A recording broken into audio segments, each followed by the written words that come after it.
Hi, Maggie and Kay here from Cool Cats. We're just going to talk about page designs for your albums. Lots of people have asked us.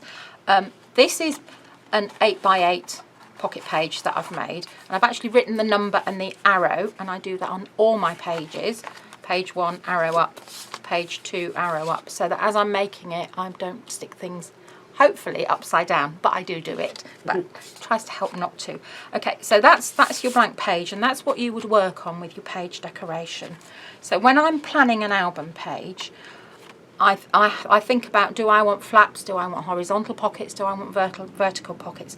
And just to give you a rough idea, this page here, okay, this is a page here, so you've got a flap that opens out, I've got a horizontal pocket here, not horizontal, sorry, vertical pocket here, and then I've got a tuck-in cut here using one of our never-ending strip dies. So to do that, transfer that onto a page plan, I would have drawn this before I made my page up. So this is my 8x8 page. I decided I wanted a flap that lifts out. Now I want the flap to open out that way, so then I'd put a little mark there so I know that the flap is going to open out that way. And I also know... Please repeat that. Right, okay. So this is my 8x8 page.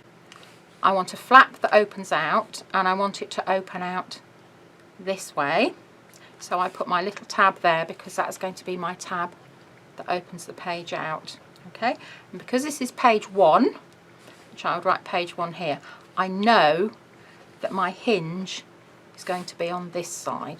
Okay, so my hinge is there. Now for page 1 it's not a problem because obviously you've got the inside cover there and it'll open out really easily.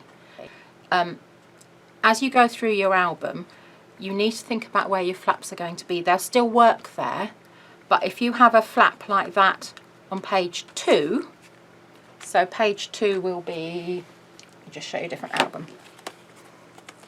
Page 2 is here. If you have your flap that's going to be opening out, remember that it'll go on to page 1 there. So you need to make sure if you've got lots and lots of embellishments piled in your pages that you've actually got enough space to open it easily and it can open out flat.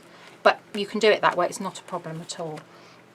So that's like that. So that is my front view. So as I look at my page, I'm going to have a flap here. I haven't put a little hand there because little tab there, but that's my front flap, okay? And that page lifts up. So that's what this page shows here.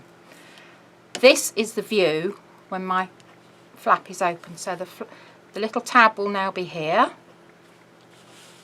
Okay, and then I've also drawn a little thing there saying decorative tuck-in slot, and I've written here vertical pocket, okay, because that's when this page opens out. So as you look at the page opening out, you'll see it opens out. I've got my tuck-in slot here that I've cut, and then here I've got my vertical pocket. Okay, so that's my front page, and I have actually popped another little pocket there with an image that I liked on there. Okay, so you open this out. Now this is my view with the flap opened out, so my tab would be here, and then here's my little tuck-in that I've die cut, and here is my vertical pocket here, so I've popped it into there like that. You could then, if you wanted to, you could put another little pocket here. You could just have an image on here, you could put a photo on here. There's lots you can do. This is a really simple layout, and this is what you can build on. So that's how I start my plans, okay? And then I'll think, right, okay, that's page 1. So then when I do page 2 and 3, I always do them together. So I have page 2 and page 3 like this.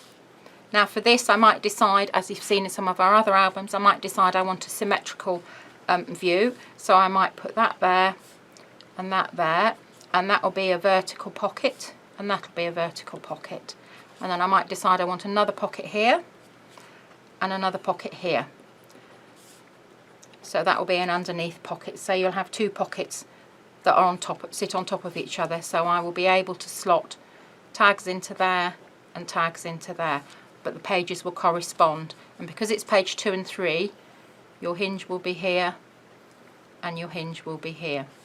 So that's what I do, and I tend to do that particularly if we're teaching a class, because it's easier to work it out and the pages aren't too complicated.